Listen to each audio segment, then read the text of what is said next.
It's the Opperman Report. And now, here is investigator Ed Opperman.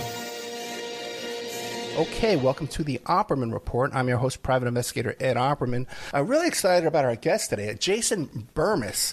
You might know him initially from the documentary film Loose Change about 9/11. I guess that was like the first thing to come out that made a big giant splash, calling into question the facts around September 11th in New York City, Twin Towers. But also, too, he's done a bunch of other films, too. Fabled Enemies, Invisible Empire, and Shade, the motion picture. You can find him right now mostly on Rockfin because, like everybody else, he's censored everywhere else. Jason Bermas at Rockfin, also at Twitter. Jason Bermas, and his YouTube channel is trying to rebuild a YouTube channel after years of censorship and demonetization. Mr. Bermas, are you there? Yes, sir. Thank you for having me. Yeah, great, man. Thank you so much. Tell the audience, if they've been living under a rock since 2000, okay, who is Jason Bermas? Man, you know, I'm just somebody who kind of just got involved in a situation where I was seeing a lot of lies. I was talking about 9/11 and other issues, especially on the run-up to the 2004 election, which I thought was a scam. You know, if you look at John Kerry, I would argue John Kerry has more to do with running the country and global affairs than Zombie J right now. But he was put in there kind of as a puppet to run against Bush. They were Yale classmates together, skull and bones together. I believe second cousins on one side, like eighth cousins on the other. So very much from the same circles. And I was just shouting from the rooftops about that. But the main issue was 9/11. And even before I got involved in Loose Change, I was burning CDRs, and I had a bunch of, you know, just stuff that I had downloaded off the internet through Notella and Nutella and Morpheus and Kazaa and all these other tools that were peer-to-peer at the time. And that's kind of how I got involved in Loose Change. So once we get involved in Loose Change and putting out this mega viral first documentary where it's really pre-YouTube having a monopoly on viral videos on the internet. Google hadn't yet owned them, so they had put together Google Video, and it was the first time that anybody could upload a video more than 10 minutes long. That was a limitation on YouTube unless you had a director's account, and that's kind of how that became a viral sensation. People put it into all sorts of different languages. We ended up being in Vanity Fair. They declared it the first internet blockbuster. You know, while all this is going on, we're trying to get that film into theaters, and Alex Jones, we meet him in like 2006. He ends up becoming the producer on the final cut, and I end up hooking up with him. I become the first person he ever gives a show to, while he produces two more of my films, Fabled Enemies and Invisible Empire, A New World Order Defined. You know, I put out a film after that called Shade, the motion picture. I encourage everybody to check that out because, you know, before it was cool, I was warning people about Bill Gates for about 20 minutes in that film into what exactly has been going down. And so I've worked for We Are Change. My boy's Luke Radowski, another guy I've known well over a decade. I've been really lucky, you know, and now I kind of just work for myself. And what I do is I put together videos. I interview people. I'm on the ground sometimes, depending on where it is and how important it is and, you know, the feasibility of getting there. But I like to think of myself, man, as a really true independent voice. I end almost every video by saying it's not about left or right. It's about right and wrong. And I truly believe that. You know, I don't play team baseball. If there's a problem somewhere, I'm going to call it out. And I think that's why, you know, although I don't have a huge fan base, I do have a hardcore fan base because, you know, I'm the guy that's going to go on Alex Jones in the fourth hour and spend an hour trashing Elon Musk for what I think he really is after, you know, that organization has kind of raised him up. And that's why I have respect for Alex and InfoWars and really anybody that is willing to give me a voice because they don't know what I'm going to say. I don't make deals. And, you know, I think that the stuff that I provide is a true contrarian viewpoint. It's not one that you're going to hear in the mainstream, and it may not be one you hear in alternative media either. You know, it's funny you mentioned John Kerry because his son was so involved with Hunter Biden. Did you get a chance to read the newly released Hunter Biden emails? You know what? I just got home. Yeah. I was on the road from South Carolina on Saturday, right after I gave this speech at the Reawaken America tour about NASA, Musk, and transhumanism, a speech that got me banned on YouTube again, and I'm battling them because it's absolutely ridiculous. So then I went to Stafford, Virginia. I stayed there. I got home, I think, Monday morning at like 7. You know, Monday was kind of almost a waste day. So I've really only been home about 24 to 36 hours. I saw that it has now been indexed, these emails, and that's out there. However, I'm not sure that we're getting the stuff that I believe it was Jack Moxie almost a couple of weeks ago. So I'm following the story, but, you know, you go all the way back to Joe Biden sitting there next to Richard Haass at the CFR and talking about this $1 billion that he was going to withhold unless they fired a prosecutor that just happened to be looking into his son. And when I was reporting on that with We Are Change, when it had happened somewhere, I think in the 2018 area, I was aware that not only was John Kerry's son involved, but Nancy Pelosi's son, I believe, is also involved in that. And they were cutting all these deals. I would have never guessed that somehow that would have been one of the mechanisms for Trump's second impeachment. I mean, that's the kind of cartoonish level that we've been living under, in my opinion, in the last 5 or 6 years. I mean, they took where they were already kind of making us live in an alternate reality and a cartoon and went over the top with it. You seem, even today, like a young guy. How old were you when you got involved? He smiles at me. How old were you when you got involved with Loose Change? Let's see. I met those guys in 2005 before we put out the second edition. So I was probably 24, 25 years old. I think at the peak of working with them, I was like 26. I'm 42 now. I'll be 43 in a couple months. I first of all, I try to stay young, right? Like, I try to move around. I'm actually not in the greatest of shape. I'm trying to turn that around right now. But for me, a lot of people, there's always this like archetype of people who talk about these issues or get involved in these projects or put out these documentaries that, for instance, I just watched the Pentaveret, the new Mike Myers series that kind of mocks conspiracy theorists and secret societies and all these different things. And there's always this archetype character that, you have to be out of shape and live in your mom's basement and not have any family and be smelly to even look into these things. And I'm not that guy.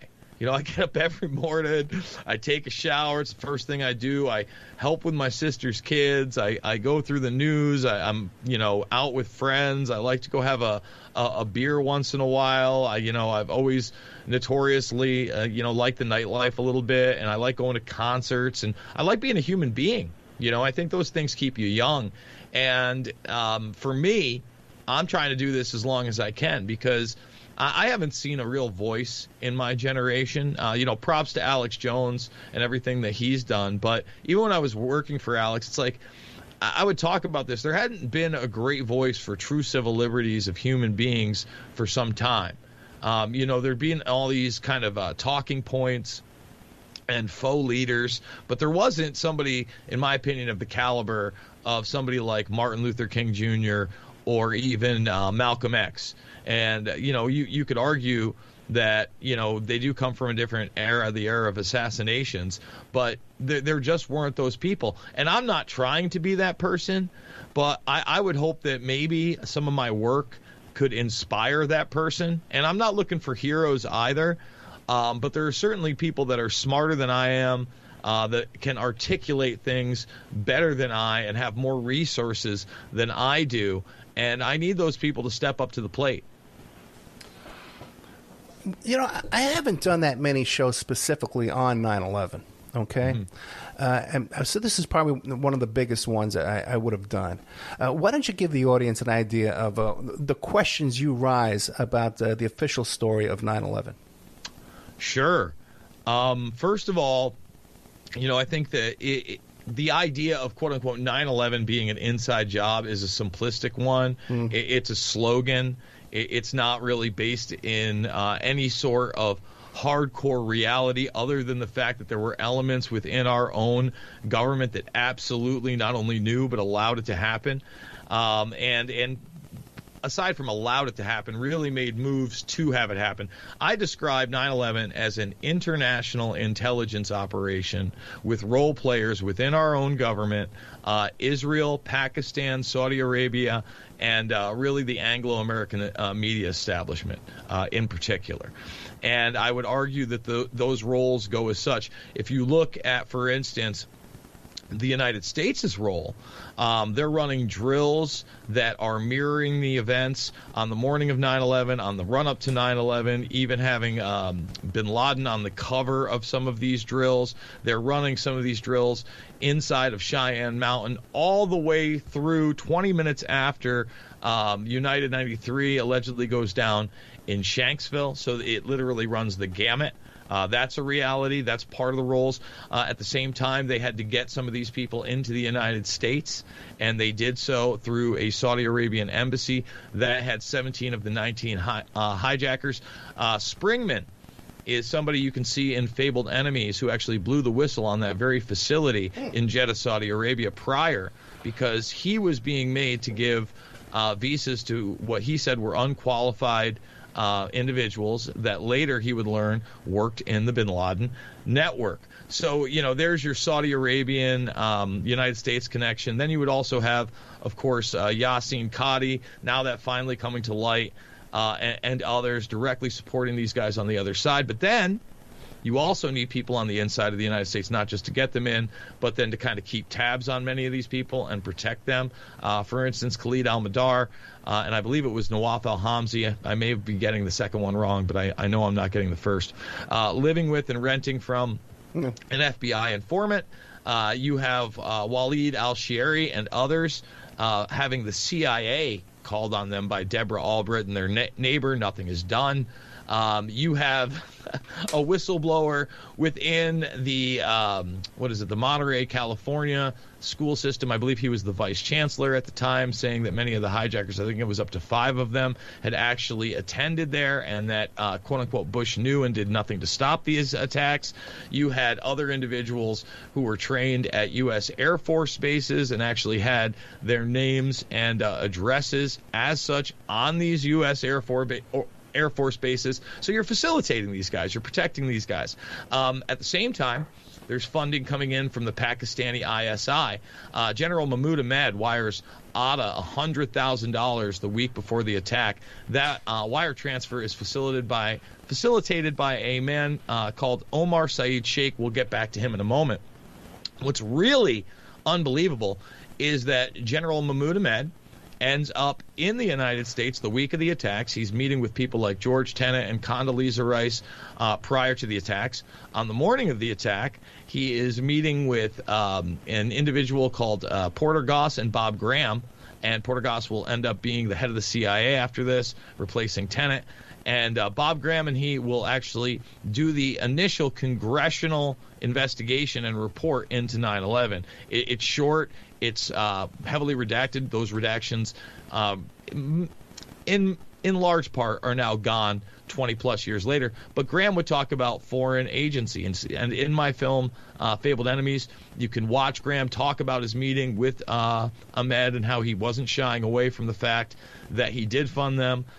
Joe Biden would meet with him and then brag on television. He was either the most powerful or second most powerful man in that entire country. What's really interesting about that is that Biden gets confronted twice in my film Fabled Enemies when he's still running for the presidency in 2008 and not yet even chosen to be the vice president, and comments on that. Something that should have buried him in this election, but that wasn't anything that, the mainstream would touch, or even a lot of the alternative media will touch because it's 9/11 related. The guy that facilitates this attack, Omar Saeed Sheikh, number one, he gets convicted later on as being the man behind the Daniel Pearl murder. And the Daniel Pearl murder is really this first instance of jihadi radicals beheading somebody on video and making it go viral. And Pearl was a journalist.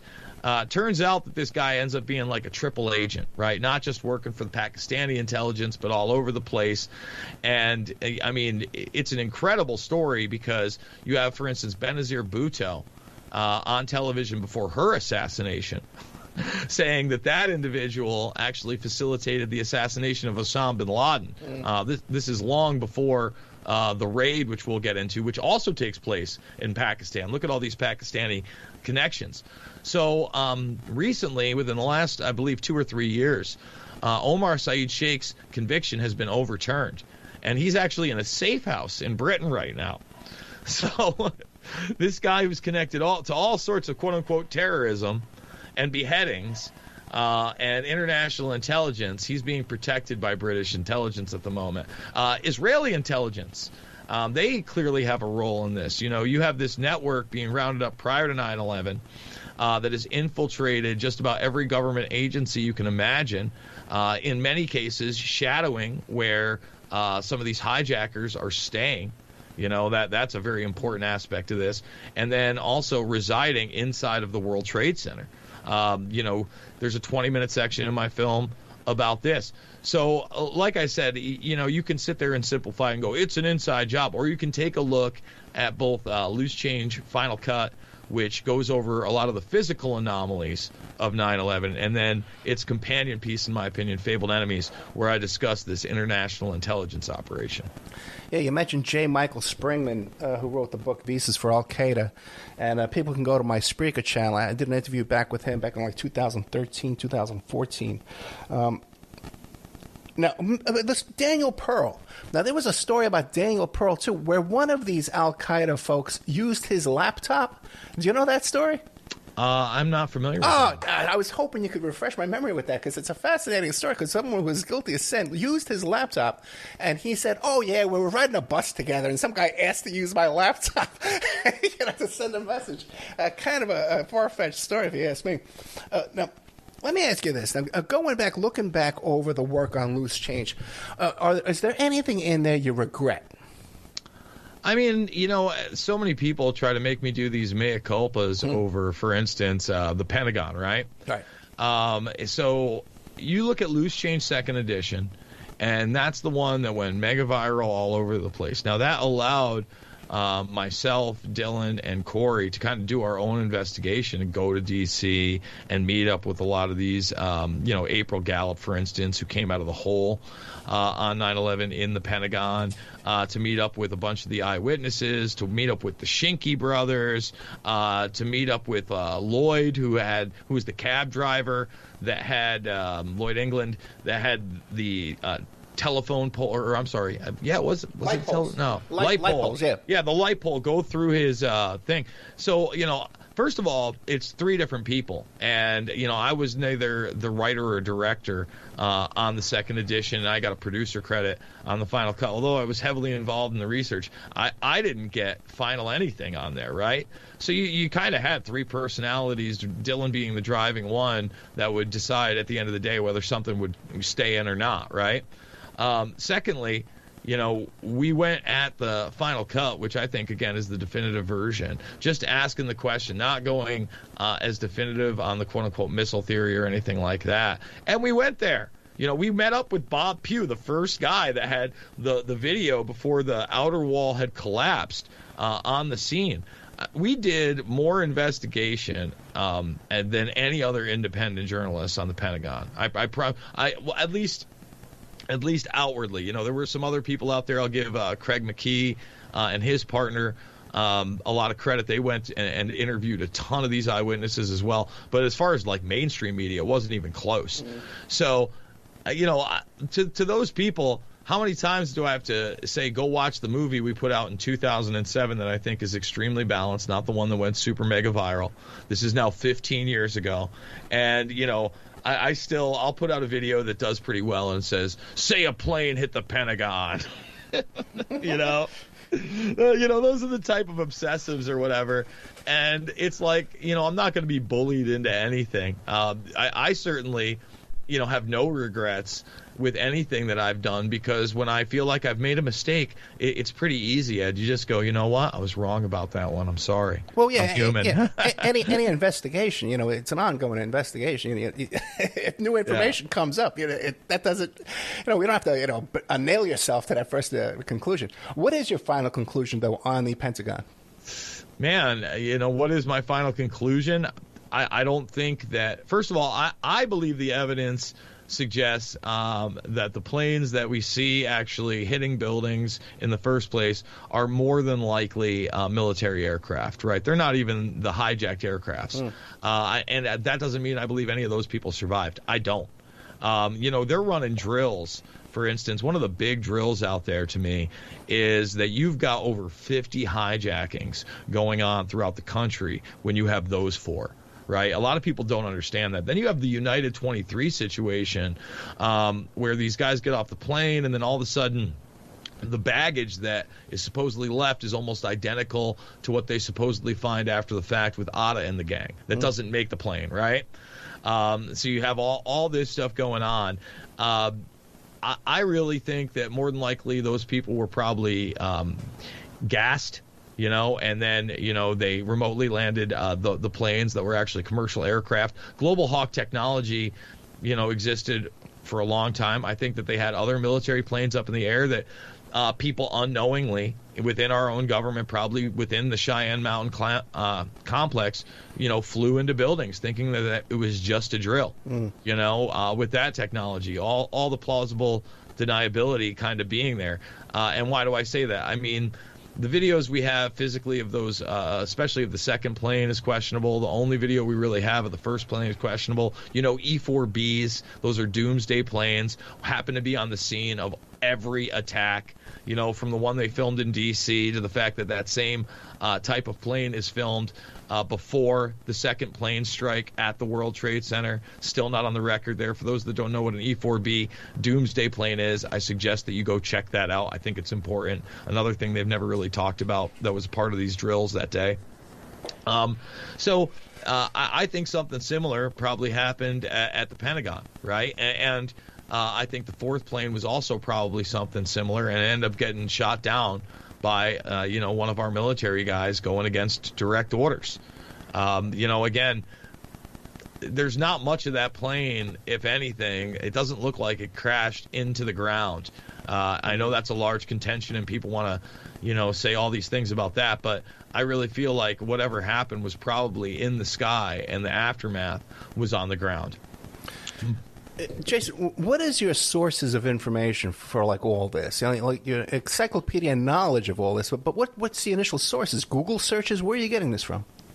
I mean, go watch our films, especially when we talk about the physical anomalies. Like 90% of what we're talking about is mainstream, right?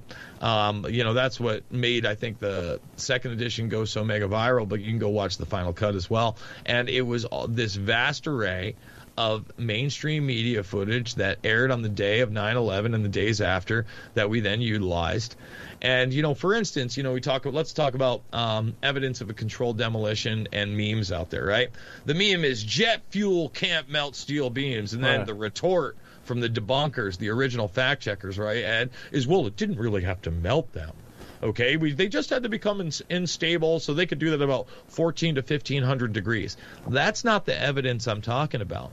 I mean, at all. That's imagination land. How about the pools of molten metal that eyewitnesses saw? How about the fact that Peter Bakarsky, who was the head of FEMA, I've gone to this a ton of times, but in September 16th, said they had temperatures of 2,700 degrees. Temperatures of 2,700 degrees are not 1,500 degrees. You have to account for that. How about the different portions of large metallic sections that then merge together? How about the quote-unquote asteroids, the World Trade Center asteroids that were composed of all this metal? How about the 2,000 plus degree temperatures that burn for weeks underground? How about the NASA imagery of 2,000 plus degree temperatures? I mean, for instance, that's a great one, because in Loose Change Final Cut, the head of NIST is sitting there, and he's making this case for instability, and after collapse initialized, they didn't do anything else, right? And you actually had a professor at the school there talking to him and going, well, what about the NASA thermal imagery? And he just acts like it doesn't exist. He goes, oh, could you tell me about these pools of molten metal? Like it's imagination land. And then he says, well, you can get my information, then email it to me. And then afterwards, he tries to do it. And he's like, I'm not interested. Come on, man. That's not how this game works. So, that's why I think our films are powerful, because we were putting people on the spot. I think that's why We Are Change was powerful, and we kind of came up together, is because Luke and others around the country were asking people about 9/11, John Kerry included, right? It was a big deal. It was a big new Brzezinski was getting confronted. Bill Clinton was being confronted. John Edwards at the time was a big name. He was being confronted. It kind of hit the zeitgeist of pop culture, and it's what people wanted to see. And the thing is, that's when you started having Google take hold and start manipulating that algorithm. And, now we're at a place of, I don't even call it Chinese-style censorship anymore. It's just censorship. Anybody who thinks that somehow our information is more free than in China at this point doesn't really see what's going on. How many views do you think Loose Change got? I mean, at the end of the day, probably over 1 billion at this point. We were at, well over 100 million back in 2006. That movie went all over the country, all over the world. Not everybody, but, when people ask me what I do and I start telling them and explaining to them and start with I started as a documentary filmmaker, I can say that movie and it's either familiar or their eyes light up. And, some people, straight up say, hey, that's the thing that really started making me question what was going on in the media and the mainstream. Oh, yeah. When it first came out, it was the kind of film you could watch every week. You could watch it over and over and over again and pick up new nuggets in there over and over and over again. And you talk about these things like the molten steel and burning for weeks. The best man at my wedding. Okay, the best man at my wedding. NYPD Harbor Aviation. He was there in those helicopters when these buildings were going down. And right there, firsthand eyewitness. I've seen photographs up close and stuff. So this is all undeniable. We're talking today to Jason Bermas. You might remember him from a Loose Change, the Final Cut version. You can find him on Twitter and Rockfin and Rumble. He's also on YouTube. He's trying to rebuild YouTube, but once again, another guest of ours being censored and sent to the poorhouse on YouTube. My first video on YouTube is saying, leave YouTube and go to Spreaker. Follow me on Spreaker. But still, so many people on YouTube. Okay, let's see here. Now, Jason, when you're working on Loose Change, because mostly we're talking on Loose Change here today, but don't forget Jason's other films. If you go to IMDb, Fabled Enemies and Invisible Empire, Shade, the motion picture. But back to Loose Change. The first time here, so let's cover the first one.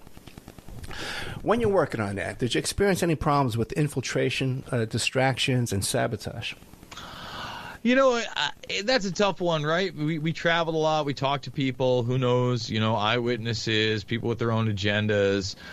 There were certainly some interesting dinners. I remember when we were having dinner with one of the local news reporters that we used in the second edition, and we met at some other person's house, and it was just one of the weirdest experiences ever.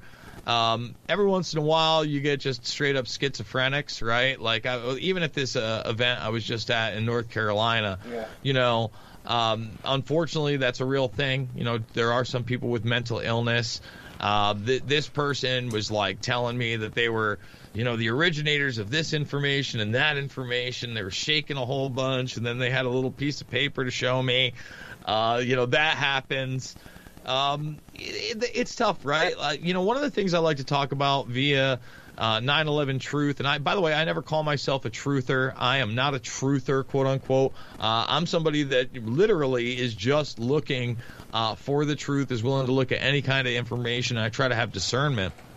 But there was a guy out there via 9/11. There were a few of these people that would kind of show their true colors, but in particular, I remember Tom Flacco, and Tom Flacco had the Flacco report, and it was doing some really good information about 9/11 and putting good stuff out. And then all of a sudden, there were super secret indictments, and we didn't have to worry anymore because there was going to be an internal coup in the Bush administration. And it was right around the same time that Scooter Libby was being indicted and about to be tried via his connections to Halliburton, Enron, and Dick Cheney, right? But of course, Cheney wasn't going to get in any kind of trouble, right? So there was a certain group that all of a sudden was watching this, and then the stories got more and more, extreme, and there was no evidence of that. I would point to another person out there, Morgan Reynolds. He started talking about legitimate information about 9/11. He was part of the Bush administration, and then all of a sudden he was a no-plane guy, right? No planes hit the World Trade Center now. So that type of stuff was happening all the time in the 9/11 truth movement. Yeah, it's funny. You talked about schizophrenics and people with mental illness. Podesta admitted in the WikiLeaks, he says, yeah, we got people with mental illness, and we'll send them in there. We got crazy people. We'll send them right in there, man. This is a tactic. It's a tactic. You got to watch Jason gesturing as I say this. He's agreeing with me over there. Okay. Let's see. Now, what about after it comes out? Organized opposition, like in the news and in the media. First thing that comes to mind is Popular Mechanics, who was run by Chertoff's brother, Michael Chertoff's brother. It was actually, so Benjamin Chertoff was his cousin. And they're first cousins, and Benjamin Chertoff was really behind the article that would become a book and would have James Meggs, who's all over the History Channel and all these other channels now as some kind of an expert, be the mouthpiece for this. And another guy, David Dunbar, is who he wrote the book with. And it's funny because there was kind of this concerted effort to push that narrative, again, the fact checkers, that the debunkers, and that these guys had all the answers.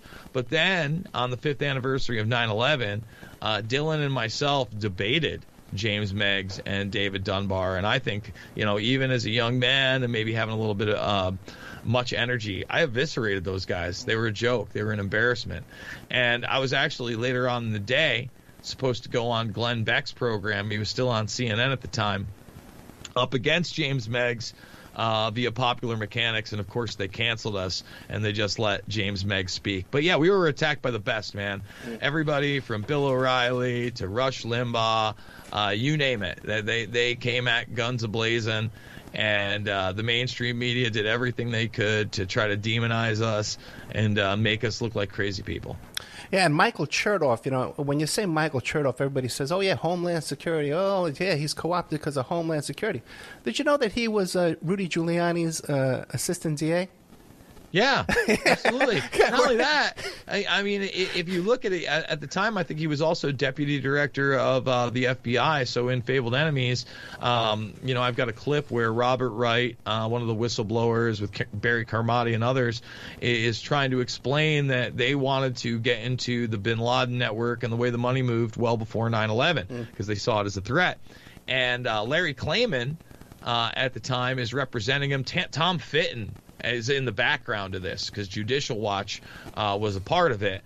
And they talk about it. They talk about how he brought this information right to Chertoff. And, of course, all this is pre-Homeland Security even existing. And Chertoff, quote-unquote, says, we've heard enough conspiracy theories. Because the FBI agents that were tracking the movement of the money, they're going to push conspiracy theories to our good buddy Michael Chertoff. And these are the guys who invented RICO. Conspiracy cases. These are the guys. What kind of... Well, that's chutzpah, they call that, What about Adnan Khashoggi? What about Adnan Khashoggi? What do you say? Well, for those that don't know about Adnan Khashoggi, he had a big part in not only arms dealing, but the Iran-Contra scandal, right? Mm-hmm. And you get into Jamal Khashoggi later on. Oh, yeah, he was a journalist. He sure looks like an intelligence asset to me. And when you're playing ball at those levels, you would have to also assume that even if Khashoggi himself is not an asset, he's playing ball with all these intelligence agencies. In fact, if you get down to the nuts and bolts of what was really going on via Iran-Contra, at least that we know of publicly, a lot of people don't understand how they would have plausible deniability and the network actually moved. You would have Israel, for instance, actually purchasing the guns from Czechoslovakia and Eastern Europe, and they would take those guns and they would bring them down into South America and then arm the Sandinistas, etc. And then it would be our intelligence agencies, not the intelligence agencies themselves, but assets, pilots. Then you had your Barry SEALs in there that probably had a lot of intelligence background as well. And they were actually bringing back, whether it was drugs, money, whatever, up into the United States and moving it there. So you had this, circular event where certain nation states were taking part, and it was that money that then they would pay Israel with. So I think that that's a network that really has to be examined more. It was really the last big, in my opinion, super real scandal that was going on, where you actually had a judicial, an executive, and a legislative branch, and that executive branch and its black ops being exposed in front of the American people. What about Khashoggi's connection to that fellow with Men Are From Mars and Women Are From Venus? You know what I'm talking about, who became a 9/11 truther? Not aware of that one. Okay. I will say that Khashoggi himself, obviously had some weird connections in the Epstein case, and also to Trump as well, especially through his yachts and boats and property. But again, when you're running in those circles, right, it all seems to be about property, arms dealing, women, right, and especially even with Trump with the beauty contests and all those different things. Seriously. No. Trust me. I know. Trust me. Me. Also, too, you probably don't know this either, but, Rudy Giuliani was the corporate counsel for Tower Financial that was run by Hoffenberg and Epstein and those characters. He was their lawyer. He was Epstein's lawyer. And he cited... Sure. Hoffenberg winds up going to prison, and Epstein walks away. And who's the lawyer? Giuliani. Oh, boy. Let's see. Organized. I asked you about organized opposition. Oh, no. Oh, yeah. Here's what I wanted to ask you. My notes are all over the place because as you talk, I start writing things down. Anthrax. Did you look into anthrax? It's like 9/11 plus. Yeah, absolutely. I mean, again, you look at the timing of the anthrax attacks, who was targeted. For instance, the National Enquirer was targeted, and they were running stories about bin Laden prior to the events. And a lot of people like to take dumps all over the tabloids, but you got to remember the tabloids break a lot of this stuff, okay? And especially in the Edwards case, I'm talking about John Edwards and him not being faithful to his wife. They do have some merit. Then you find out that this is weaponized anthrax, that it goes all the way back to Fort Detrick. The initial couple people they try to blame it on, it doesn't stick to them. The one it does, I believe Bruce Ivins, ends up committing suicide in a mental institution. The letters that they send out accompanying them, death to the U.S., death to Israel. They certainly tried to associate them with the 9/11 attacks. In fact, 9/11 was written on them as well. I would say that the definitive work on that has been done by Robbie Martin. Right. He did a great series on the anthrax attacks and the anomalies there. But, that seems like a real first instance of biowarfare being utilized against the American people by elements within our own government. Yeah, absolutely. And I would encourage people to look up the show on Spreaker with Robbie Martin, and also to the show I did with Richard Lambert, who was the FBI agent in charge of that investigation, who wound up suing the FBI. And they charged him with they raided his office and charged him with all kind of stuff, too, as well. Forgot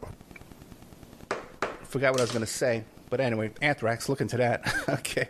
What about these other films, Mr. Bermas? Fabled Enemies. What would we find in Fabled Enemies? Well, Fabled Enemies, again, goes over the international intelligence operation, the Israeli role, the Pakistani role, the role of the drills that day, and then the cover-up after the fact. The fact that, you had people like Dennis Kucinich that were actually asking real questions, went into, I believe it was 32 article impeachments against the Bush administration, the last 3 in regards to 9/11 itself, again, largely ignored by the media. And then Invisible Empire, A New World Order Defined, is kind of my film where I took the term New World Order and I wanted to find out exactly what it was. So I found the historical references to the New World Order, especially I think we begin with Samuel Zane Batten's book that is now over 100 years old. And it, has the same idea of global governance and collectivism. And at the end of the day, that is really the ideal set. So we did that film. I think it's a really important one. That one's out there for free. And then Shade the Motion Picture really talks about not only the power structure, a.k.a. the Bilderberg Group and others, but also geoengineering and bioengineering and some possible solutions. So once again, man, I hope people check out all my films. They're all free. You can go to YouTube, and actually they're still available there in the playlist section, and then share them with others. That's one of the best ways to support me. Now, Jason Bermas, if all the films are free, how are you supporting all this work? Luckily, through Rockfin, if you were to make a premium subscription, even though I give away all my material, it's rare that I put up a premium video because I think the information is so important. They kind of carry it for everybody. I've been kicked off of GoFundMe. I used to use that. They kicked me off after I covered January 6th in D.C. YouTube demonetized me 3 years ago. So if they go to rockfin.com, ROKFIN.com/Jason Bermas, it's got to be on a desktop. $9.99 a month or $99.99 for the year, and then you actually get a bunch of other premium content for people that do put it behind paywalls. And I'm not discouraging people for that, because then you also get people like Max Blumenthal, Jimmy Dore, Michael Tracy's on there, Cernovich if you're into the stuff on the right a little bit. So it's kind of like a pool Netflix for creators. We're also just starting on Rumble. Hopefully we can make some scratch there. But, I don't necessarily do this for the money. I'm hoping, that we can actually expand and we can get a little bit bigger and be on the reg more, because those trips aren't cheap either. But, we'll see. To me, people watch the films. They get what I'm about. They understand they can make copies and share them or put them on USB sticks, email them, and that's important. And they decide to support me, because I think that even my video podcasts and live streams have a lot of information in there that you're not seeing in the mainstream and is just as relevant now as it was then. And what about Patreon? I noticed you have a Patreon too. No Patreon. No Patreon. No? Okay. I've never done the Patreon. Podbean is cool because there's a patron program on Podbean, but all these things through Stripe. Anything through Stripe, I haven't been able to get a Stripe account. They've denied me twice. So for some reason, it's hard for me to get all these accounts other people are. It's hard for me to stay on platforms. It's hard for me not to get dinged for cyberbullying Epstein or Ghislaine Maxwell, or perhaps getting. I'm dead serious. No. Same with me. Exact same thing, man. They say you're cyberbullying.